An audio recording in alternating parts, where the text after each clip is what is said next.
Le 10h midi, Sud Radio Média, Christine Bouillot, Gilles Gansman. Bonjour à tous, bonjour à toutes. On est ravis avec Gilles Gansman. Bonjour Gilles, bonjour, de oui, recevoir une figure de la télévision, un journaliste qui a sauvé, ce que je disais hors antenne, bien des parents en fin de journée, et ça continue encore. C'est l'émission culte, C'est pas sorcier, Jamie Gourmaud. Bonjour Jamie. Bonjour Christine, ça bonjour Gilles. Depuis Pourtant combien ça de s'est temps arrêté il y a 10 ans. Ça s'est arrêté il y a 12 ans. Il y a 12 ans. Ouais. C'est incroyable comment Alors ça a marqué les gens. On va raconter aux auditeurs, les jeunes journalistes ici qui certainement, certains n'étaient pas nés au démarrage de C'est pas sorcier, vous voient comme une légende. Vous êtes passé, c'est superstar. Ça fait bizarre. Ça fait bizarre. Oui, bien sûr, parce que ça n'a jamais été l'objectif. À l'origine, c'était un projet d'émission qu'on imaginait. Alors je dis on parce que avec Fred, on imaginait que ça durerait 2-3 ans, et puis voilà. Après, chacun reprendrait sa route. Voilà. Et ce petit camion qui sillonnait avec ses expériences qui étaient décortiquées, vous avez réconcilié beaucoup de générations avec la science aussi, avec cette matière. Je pense que vous avez des courriers entiers de profs de SVT, de sciences naturelles à l'époque, pour vous dire merci. Ça permet d'être didactique aussi sur des choses qui parfois sont assez obscures pour les petits. Oui, des profs, des étudiants, beaucoup d'étudiants que je croise, qui me disent vous avez semé la petite graine. Voilà, tant mieux. Et je l'ai fait avec conviction, parce que je ne suis pas scientifique moi à l'origine, mais j'ai découvert ces disciplines. J'ai découvert alors pas que les connaissances scientifiques, mais aussi ce qu'on appelle la méthode scientifique, la façon de s'intéresser à un sujet, de poser des questions, de formuler des hypothèses, de vérifier ces hypothèses. Voilà, c'était puis de transmettre tout ça, avec les maquettes. C'est pas sorcier. De transmettre aussi. En fait, avec la science, ce qui est intéressant, c'est que à la fois on apprend à comprendre, mais on s'émerveille aussi. Et moi, j'ai toujours tenu à faire passer à la fois des connaissances, mais cet émerveillement, cette forme d'épanouissement que l'on ressent lorsque on apprend et on comprend quelque chose. Vous voulez que je vous enlève un mythe ? Oui. Le camion, il a été tourné en une journée, et puis voilà. Il a sillonné la France pendant 20 ans. Non, mais c'est incroyable, parce que les gens pensent à chaque fois que le camion arrive, avec le bruit et autres, mais il n'y a eu qu'un seul tournage, et après, c'est l'intelligence du montage qui vous donne l'impression... Un mythe s'écroule. Non, mais il ne faut pas. Il y a beaucoup de gens qui pensent que le camion était là tous les jours, moi, je vais dire à vos auditeurs, que je mens, oubliez tout ce que vous venez d'entendre et continuez à rêver. Continuez à imaginer que ce camion vous emmenait vers des mondes inconnus et des mondes qui parfois vous semblaient obtus, et finalement très souvent des mondes merveilleux. Alors, le monde de Jamie, c'est aussi le nom de l'émission qui est diffusée sur France 5. Le lundi soir, alors ça a déjà commencé. Ce lundi soir, il y a déjà eu des numéros qui ont tourné. Le prochain va s'intéresser au changement climatique, Ma maison en première ligne. On va voir comment ça a été conçu, mais vous avez aussi une chaîne YouTube, Les Épicurieux, qui cartonne, plus de 2 millions d'abonnés, et vous avez aussi ce livre que je montre à l'antenne, Jamie, 365 nouveaux jours avec Jamie, on apprend tous les jours. C'est aux éditions Nathan, et voilà, c'est un... Il y a une info par jour. Avec plein de par conseils calendrier, et plein d'explications assez fou, quoi. Ouais. Il y a une thématique par jour, et en fait chaque jour il y a 3 ou 4 articles, un article principal et 2 ou 3 petits articles. Alors, c'est pas une encyclopédie, ce sont des savoirs curieux, gourmands. On apprend vraiment en se faisant plaisir. Il y a de la science, mais il n'y a pas que de la science. Alors, on va dire qu'il y a 30% de science, mais c'est ce que j'aime bien faire avec la science. On en parle en deuxième partie, mais j'ai ouvert au 13 février, on en parlera tout à l'heure. Allez, on va passer au zapping, parce que sinon, on va déborder. À tout de suite. Sud Radio Média, l'instant zapping. On est bien parti pour déborder. Oh oui. Hier, pour la première fois, le procureur de la République d'Évry, Grégoire Dulin, s'est exprimé lors d'une conférence de presse à propos de l'enquête sur le meurtre de Louise, cette jeune collégienne âgée de 11 ans qui avait été retrouvée morte dans le bois des Templiers à Longjumeau. Le suspect Owen est passé aux aveux, et le 20h de France 2 a enquêté sur la personnalité de Owen. C'était hier soir. Un jeune homme décrit comme violent, impulsif et capable de rentrer dans de profondes colères. Le meurtrier présumé de la petite Louise habitait dans cette rue, à quelques centaines de mètres seulement du domicile de la fillette. Il pratiquait la boxe et le football à Longjumeau. Cet étudiant qui a joué régulièrement au foot avec lui témoigne d'une personnalité complexe. Des matchs, etc. et tout, ça montait vite en tension. J'ai eu au moins, on va dire, je pense, 4-5 conflits avec lui lors de matchs de foot.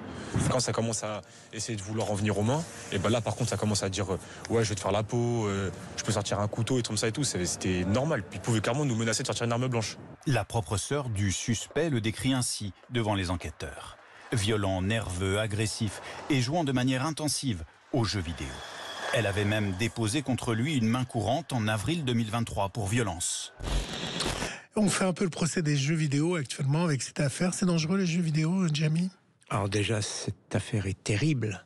Déjà, permettez-moi d'avoir un mot, une pensée pour Louise, pour ses parents. Moi, je suis père de famille également. Et évidemment, tout le monde se sent touché quand on apprend une nouvelle comme celle-ci.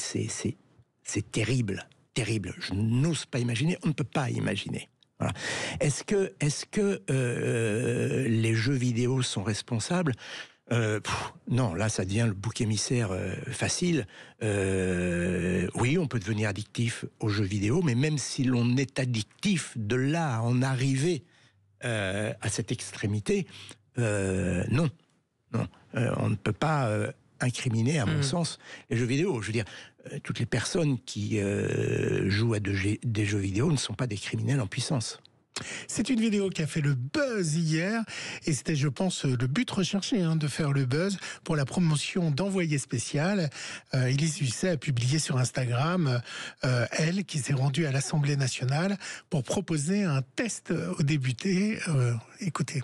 Vous savez ce que c'est ça? Ce sont des tests de dépistage anti-stupéfiants. En fait, il suffit d'humidifier cette languette avec la salive et 10 minutes après, on sait si vous avez pris du cannabis, de la cocaïne, de l'héroïne, des amphétamines ou encore des extasies. Alors le maire de Grenoble, il propose tout simplement de soumettre tous les députés, tous les sénateurs, tous les ministres à ces tests de dépistage. Qu'est-ce qu'on a fait?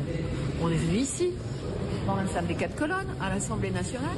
Et qu'est-ce qu'on a fait? On a demandé à des députés s'ils étaient OK pour se faire dépister. Ils ont dit oui, pour la plupart. Après cette initiative qui a choqué la présidente de l'Assemblée, Yaël Braun-Pivet, ainsi que des députés de Horizon ou du Rassemblement national, il faut dire que si vous le refusez à la caméra, ça peut sous-entendre que vous avez des choses à vous reprocher. Et puis on lui a reproché également d'avoir été dans les 4 colonnes sans les autorisations. Je voudrais juste préciser quand même, parce que on ne rentre pas comme ça dans 4 colonnes à l'Assemblée nationale. Il y a tout un process d'accréditation. Il y a des journalistes accrédités à l'année, il y a des demandes ponctuellement. Enfin, on en reparlera tout à l'heure dans les débats, mais Élise Lucet n'a pas, je pense, n'est pas rentrée à l'Assemblée nationale avec ses tests et personne s'en est aperçu. Et beaucoup lui demandent de faire la même chose à France Télévisions et voir qui refuserait à France Télévisions. C'est autre chose. Après, le coup de marketing est parfait. On peut vous tester, Jérémy, comme moi. Alors, rien à vous reprocher. Non mais, vous pourriez me tester, mais vous refuseriez? Je refuserais parce que c'est pas une méthode, mais vous pourriez me tester. Cette méthode vous choque? C'est pas mes méthodes, c'est pas ma méthode. Pour les raisons que vous avez dit tout à l'heure, parce qu'on se sent obligé de tester. C'est pas une question, voulez-vous? Non, vous êtes obligé, parce que si vous ne le faites pas, eh bien, les soupçons vont peser sur vous. Mardi, à la fin du sommet sur l'intelligence artificielle, le président de la République, Emmanuel Macron, a été interpellé par une militante féministe sur le manque de femmes dans la tech. Et dans le sommet, également, une séquence qui s'est faite sous les caméras de TF1. Bonjour, vous allez bien? Ça irait mieux s'il y avait plus de femmes dans le Vous n'en avez pas parlé hier. Vous vous rendez compte que quand on demande à ChatGPT de sortir une image d'une personne qui cuisine, c'est une femme qui sort. C'est pour ça que vous avez intérêt à utiliser le chat. Non, vraiment. Comment vous faites pour mettre plus de femmes dans les filières scientifiques? Nous, on a lancé mon premier mandat des formations dès la première numérique ce qui fait qu'on n'a jamais eu autant de jeunes qui sont embarqués dans les classes prépa et les formations scientifiques qu'aujourd'hui. Et les femmes? Et donc on essaie d'aller chercher justement les jeunes filles puis les femmes le plus tôt possible. Donc on est en train d'améliorer les chiffres, mais il y a un trop gros écart et qui se constitue d'ailleurs dès le primaire sur les performances en maths, on le voit. Il n'y avait que des hommes hier à la table à l'Élysée, c'est vrai? C'est une vraie question? Il n'y a que des hommes sur cette table. Alors vous n'êtes pas très gentil pour Ursula von der Leyen et quelques autres, mais c'est tout à fait vrai. Ouais, alors ça, c'est une vraie question. On en parlait en début de semaine de la présence des femmes dans le domaine de la tech et l'IA, dans le domaine des sciences. Ça progresse, des fois ça recule beaucoup. Et certains disent elles ont qu'à y aller, mais non, mais attends, il y a un vrai sujet. Elle a raison, cette jeune femme. Il y avait il y a 2 jours à l'UNESCO, puisque c'était la journée des femmes et de la science. Tout à fait. Plusieurs conférences sur ce sujet. J'y ai assisté, c'était très étonnant. Il n'y avait quasiment que des femmes dans la salle. Il faut rappeler certains chiffres. Dans les écoles d'ingénieurs, aujourd'hui, il n'y a que 30% de femmes. Il y a des secteurs qui sont en déficit chronique. Les secteurs de l'informatique, les secteurs du BTP. Pourquoi? Parce que ces secteurs, il y a des stéréotypes de genre qui persistent. Non, mais des stéréotypes de genre, mais qui commencent très tôt. Le président l'a dit, ça commence dès le primaire. Pourquoi ça commence dès le primaire? Tout simplement parce que je crois que 9 enseignants sur 10 sont des enseignantes, qu'il y a un déficit de formation scientifique de la part de ces enseignants. Donc, le problème, il commence là. Notre problème avec la science, il commence là, parce que l'enthousiasme, l'envie que l'on pourrait avoir de faire des sciences, n'est pas développé, n'est pas porté parce qu'il n'est pas connu. Et puis, très tôt, ce clivage entre filles et garçons autour de la science se prononce. Dans les filières scientifiques, il y a beaucoup d'hésitation de la part des filles pour aller vers les filières scientifiques. On a toujours le sentiment que pour faire de l'informatique, il faut absolument être doué en maths, porter des lunettes, passer son temps derrière un écran. Non, ça c'est un cliché. Alors des clichés qui sont véhiculés par les films, par les romans, etc., etc. Mais ce sont des clichés dont il faut absolument sortir. Ouais. Alors Christine, je vais vous faire entendre un son sur les changements climatiques et notre thématique, mais je vous propose de le faire après la pub parce qu'on a pris beaucoup de retard et de finir le zapping après la pub, si ça vous va. Allez, à tout de suite sur Sud Radio. Le 10h midi, Sud Radio Média, Christine Bouillot, Gilles Gansma. Le 10h midi, Sud Radio Média, Christine Bouillot, Gilles Gansman. Et en compagnie de notre invité Jamie Gourmand pour Le Monde de Jamie, le changement climatique, ma maison en première ligne, c'est lundi soir sur France 5. On continue notre zapping avec vous, Gilles, aussi. Parce qu'on va pouvoir parler de ce son que j'ai choisi pour Jamie. Justement, on va donc parler du changement climatique et de l'impact sur nos maisons en première ligne. Sachez qu'une des conséquences dramatiques des répétitions des inondations ces dernières années fait que les assurances ont tellement augmenté leurs cotisations que les villes, désormais, ne sont plus assurées contre les inondations. Ils ne peuvent plus payer. Vous l'abordez d'ailleurs en partie dans le documentaire que nous, on a pu voir en avance avec Christine. Écoutez ce reportage de TF1. Les Sables d'Olonne, une ville avec une épée de Damoclès au-dessus de la tête. Depuis le 1er janvier 2024, la mairie n'est pas assurée. La mairie n'est donc pas couverte en cas de sinistre, comme ces autres édifices au centre-ville. Écoles, gymnases, marchés, EHPAD, crèches. Plus aucun bâtiment municipal n'est assuré. Les élus ont refusé les nouveaux tarifs imposés par l'assurance. Le niveau de franchise était de plus d'1 million. Nous avions des franchises qui étaient de l'ordre de 40 à 50 000 euros auparavant. Pour nous, c'était inacceptable. Voilà entre autres ce qui fait peur aux assurances. Qu'une tempête, pire que Xynthia, s'abatte à nouveau sur les Sables d'Olonne.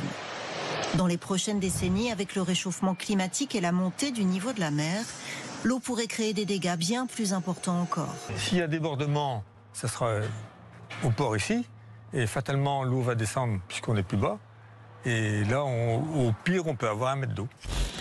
C'est dramatique, non, d'avoir des villes qui ne sont plus assurées contre les inondations ou la canicule ou les incendies?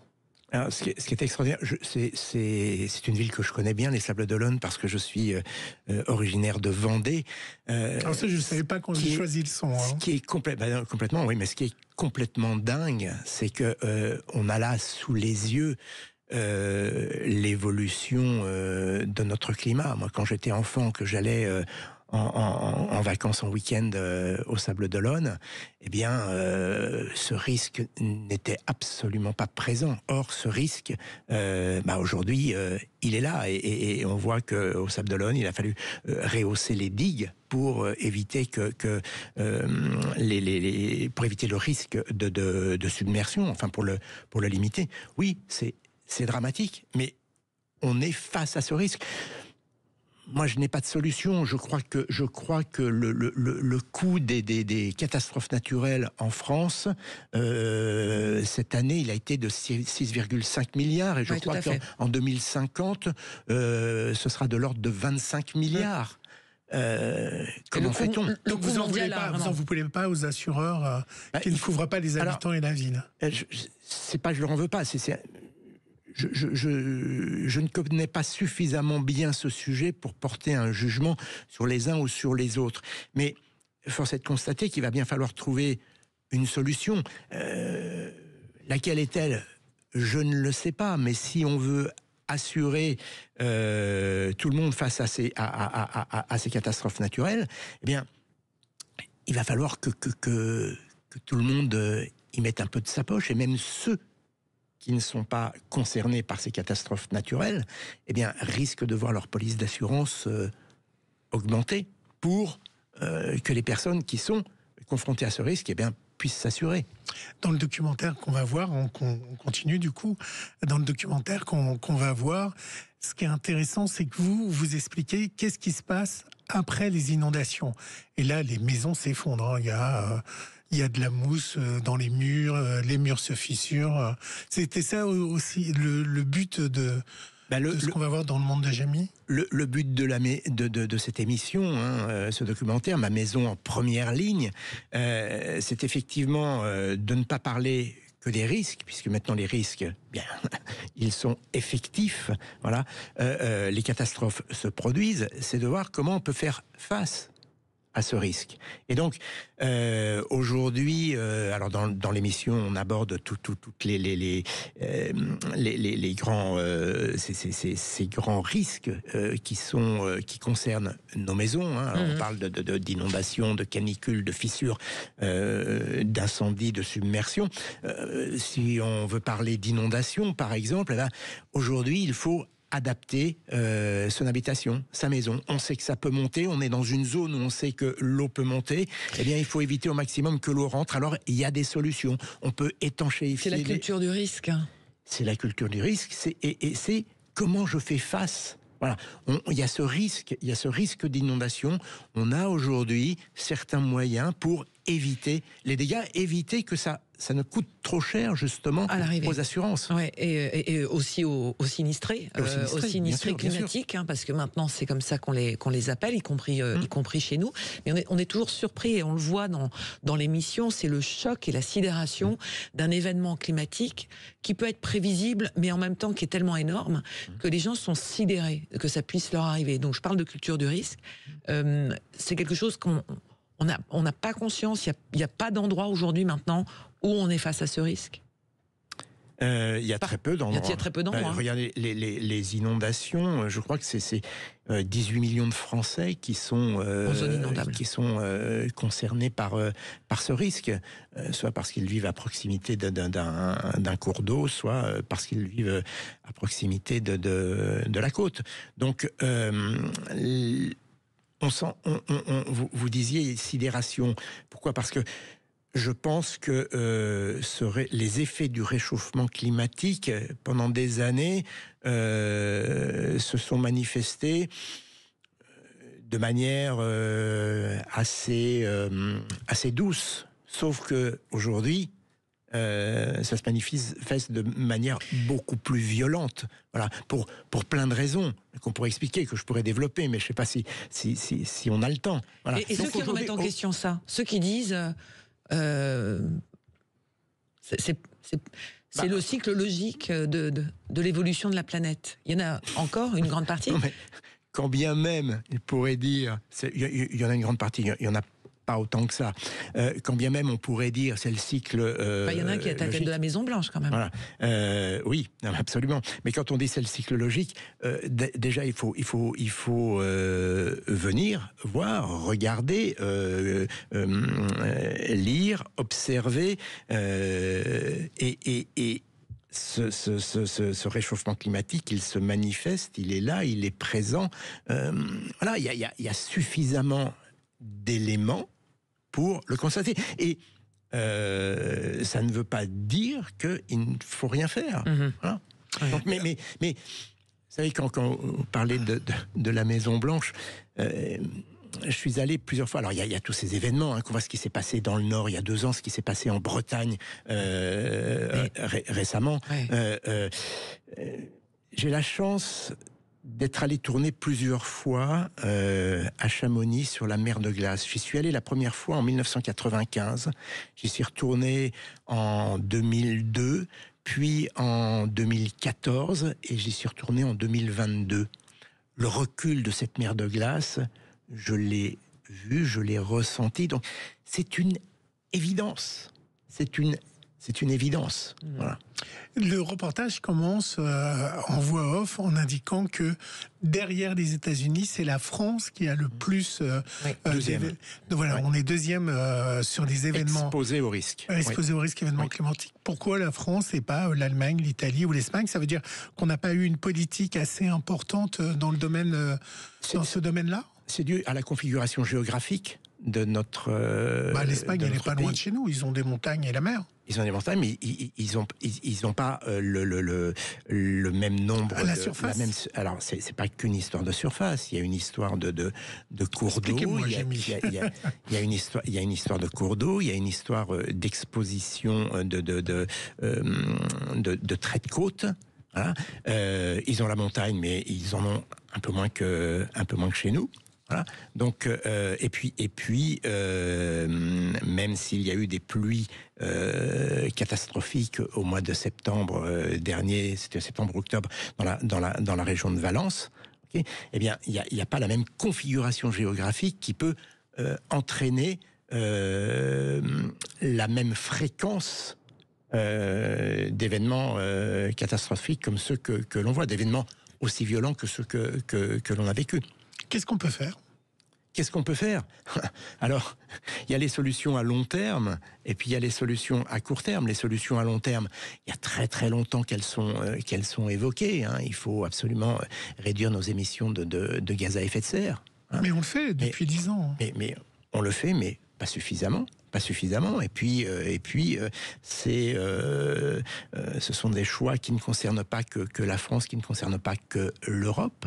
Voilà, donc, je veux dire, ce phénomène d'augmentation de la température, eh bien, il est lié aux émissions de gaz à effet de serre de l'ensemble de la planète. Les gaz à effet de serre que nous émettons, ils ne restent pas au-dessus de nos têtes. Voilà. Donc, ça, c'est la solution, je dirais, à long terme. À court terme, il y a cette fameuse résilience, c'est s'adapter au réchauffement climatique. On a parlé des inondations, c'est faire des murs étanches, c'est se protéger du feu, avoir des bâtards d'eau pour éviter que l'eau ne rentre.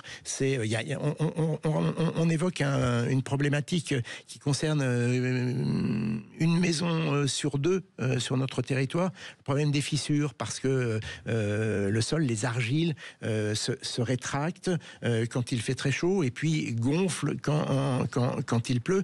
Il y a toute une série d'adaptations de nos habitations qui consistent à... Parce que pour comprendre le truc, il faut l'expliquer un petit peu. Pourquoi les maisons se fissurent ? Eh bien, c'est parce que autour de la maison, l'eau du sol va s'évaporer, donc rétractation, mais elle ne va pas le faire sous la maison, parce que, évidemment, sous la maison, c'est protégé par la maison, et donc ça va être cette différence de pression entre l'extérieur et puis la surface de la maison qui est protégée, qui va créer ce déséquilibre, ce différentiel, et donc engendrer des fissures. Donc, Pour éviter ce phénomène, il y a des solutions qui consistent à construire des trottoirs autour de la maison pour justement éviter l'évaporation, retirer la végétation qui pourrait pomper de l'eau sous la maison et engendrer ce déséquilibre. Il y a aussi des solutions qui consistent à réhumidifier le sol quand il fait trop chaud pour justement éviter ce différentiel. Et il existe aujourd'hui des solutions. Il faudra donc repenser l'habitat et c'est effectivement ma maison. Il est en train d'être repensé. Les architectes sont dessus, mais effectivement, c'est un chantier colossal qui coûte des centaines de milliards. Mais on va continuer de parler de cette émission, qui n'est pas catastrophiste non plus. On parle des catastrophes, mais on n'est pas dans... on parlera des solutions pour les maisons sur les pour les incendies. maisons, et puis le ton de l'émission, c'est aussi toujours la pâte Jamy, avec beaucoup d'explications et justement du didactique. On continue avec vous, Jamie Gourmaud, l'invité ce matin des médias sur Sud Radio. Le 10h midi, Sud Radio Média, Christine Bouillot, Gilles Gansman, duo. Le supplément média. Le supplément média, toujours avec Jamie Gourmaud pour Le Monde de Jamy. C'est le lundi, le prochain épisode, lundi 24 février. Il y a déjà eu 2 numéros qui ont été consacrés à cette méthode, Le Monde de Jamy. Il y a eu les transports, et l'autre, aidez-moi, sur l'autre numéro. Le plastique, voilà. Oui. Et ça a bien marché, donc c'est plutôt encourageant. C'est un carton. C'est la pâte Jamy, c'est votre fan club, c'est parce qu'on apprend différemment. Parce quand on a vu le numéro, on s'aperçoit que voilà, c'est vraiment la pâte Jamy quand même qui ressort sur l'explication. C'est très didactique, c'est immersif. C'est c'est pas moralisateur. Voilà, c'est ça. Non, c'est pas moralisateur. J'aime pas juger. Je suis plus là pour expliquer que pour juger. Voilà, je paraphrase un petit peu Joseph Kessel, là. Mais voilà, moi j'aime bien expliquer parce que je trouve qu'à partir du moment où on explique, eh bien, on appréhende mieux la réalité. Alors ça ne veut pas dire que on va évacuer les peurs et que tout est rose derrière, pas du tout, mais on va être beaucoup plus, je pense, efficace face à une problématique devant laquelle...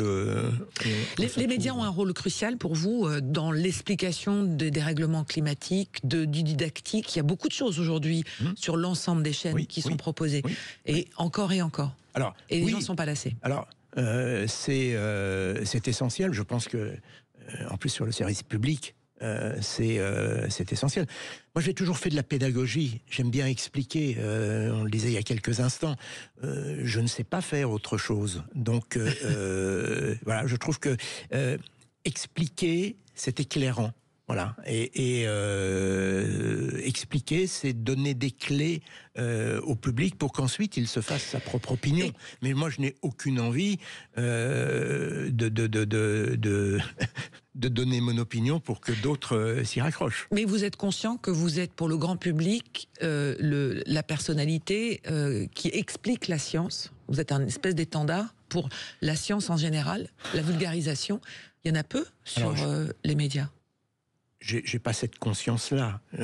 C'est ce que le public ressent, en tous les cas. Moi, j'ai souvent coutume de me présenter comme un passeur. Un passeur de savoir entre ceux qui ont la connaissance et puis ceux qui ont envie d'acquérir cette connaissance. Voilà, moi je suis un trait d'union, je me sens très très bien dans ce rôle et j'ai pas envie d'en sortir. Oui, on peut parler de Egal M6, qui également sur une des plus vieilles émissions scientifiques. Tout à fait. Oui, mais avec un présentateur qui est aussi un peu parfois qui a pu être controversé. C'est pour les oppositions. Vous voulez autre chose? Pourquoi? J'ai jamais vu ça, moi. Ah bon? Vous n'aimez pas le présentateur? Non, je dis, c'est pas une question d'aimer ou pas. Mais vous êtes passé de France 3 à France 5. Et vous êtes dans la case où il y a beaucoup d'écologie, où il y a beaucoup de documentaires. Vous êtes plus heureux, là? On est dans la case du vivant. Je vais pas dire qu'on est plus heureux, on ne l'est pas moins. On est très bien où on est. J'ai le sentiment qu'on est à notre place. Voilà. Et c'est très agréable de fabriquer une émission pour cette case, qui, je le répète, est la case du vivant. Oui. Voilà. Vous alternez avec Hugo Clément, absolument, qui a des magazines. Avec Ça le temps sur ma planète. Oui, exactement. Voilà. Donc, Donc vous êtes à la bonne place. Tout à fait. Je vais vous poser une autre question média. Oui. Pourquoi vous n'avez pas réussi à répondre à la question vous avez été appelé au téléphone par votre amie Isabelle Nanty. Vous avez suivi toute l'histoire qui vous ont fait une blague et ils vous ont dit que vous étiez au million et vous n'avez pas su répondre à la question. Absolument, oui. Parce que j'ai pas su répondre à la question, mais tout simplement parce que je ne connaissais pas la réponse. Bon, voilà. C'est question simple, réponse simple. Oui, la question n'était pas... Mais vous avez percuté quand ils vous ont dit que c'était la question à 1 million ? Non. Ah oui, voilà. Ah non, pas du tout. Pas du tout. Je me souviens, j'étais au resto et si, complètement. Et j'ai reçu l'appel et voilà. D'accord. Donc c'est vraiment un coup de fil à un ami. C'est vraiment un coup de fil à un ami qui n'est pas préparé, et qui n'est pas au calme avec éventuellement une possibilité de pouvoir répondre à Internet. Non. Moi je pensais que vous étiez prévenu. On disait on vous appelle dans 5 minutes. Ah non, pas du tout. Si, j'ai eu cet appel. On va vous appeler dans 5 minutes, mais je connaissais pas du tout la question, évidemment. Ah oui, évidemment. Ça c'est normal. Oui. Non, mais j'étais au resto, j'ai été appelé. On vous appelle dans 5 minutes, et puis. Et puis vous avez une question à 1 million. Et puis j'ai eu. Parce qu'ils ont fait une blague. Je ne sais pas si vous avez suivi l'émission. Ils ont fait une blague. C'est pas lui qui a été appelé vraiment pour le jeu, mais Isabelle Nanty a dit on aurait dû appeler Jamy. Voilà. Alors vous avez aussi Jamy une chaîne YouTube, Les Épicurieux. Vous êtes lancé dans on va dire cette aventure du net. Et ça marche. Combien d'abonnés vous avez là à ce jour? Alors plus de 2 millions. Sur YouTube, presque 2 millions. Je crois qu'on est à 1 million. 990 000, quelque chose comme ça. On va franchir la barre des 2 millions d'ici quelques jours. Et pourquoi qui vous regarde? Pourquoi aller sur ce terrain-là? Qui nous regarde, d'après les statistiques, principalement les 18-34 ans. Mais non. D'accord. Voilà, 18-34 ans. Après aussi 34-50, pas mal. Un peu plus c'est jeune, mais c'est bien que ce soit les 18-34 et non pas les 12-18. Donc vous êtes un youtubeur. Je suis un youtubeur. Je suis aussi un jeune youtubeur. Ouais. Voilà, puisque ça ne fait que 5 ans qu'on va bientôt fêter les 5 ans d'Épicurieux, puisque cette aventure avait commencé durant le premier confinement. Ouais. Voilà, donc voilà, c'est une belle aventure. Encore une fois...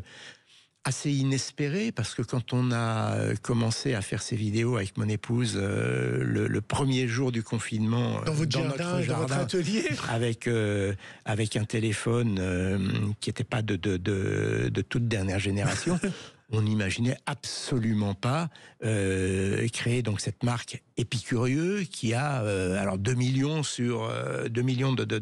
de followers sur YouTube, mais quand vous cumulez Instagram, LinkedIn, Facebook, etc., c'est une communauté de presque 10 millions d'abonnés. C'est incroyable la puissance. Waouh. Voilà. Vous avez fier quand même. Oui, complètement. Alors, il y a toute une équipe chez Épicurieux. Et donc, j'imagine que vous apprenez des choses aussi. Mais vous avez raison de l'imaginer, parce que oui, j'apprends des choses. Tous les jours, j'apprends des choses. Qu'est-ce qui me motive dans ce que je fais? C'est d'abord et avant tout d'apprendre. C'est très égoïste ce que je vais vous dire, mais c'est d'abord mon propre épanouissement quand je lis, quand j'apprends, quand je comprends.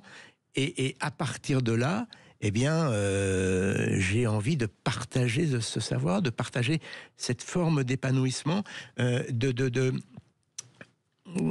comment dire, d'apporter un petit peu de culture générale à tous ceux qui regardent, lisent ou écoutent, parce que qu'est-ce que c'est finalement que la culture générale? Eh bien, ce sont des données que nous avons ingurgitées les uns et les autres, et puis les ponts que l'on peut faire entre tout ça. Et c'est ce qui est merveilleux avec la culture générale. Donc la curiosité n'est pas un vilain défaut. Ah, surtout pas.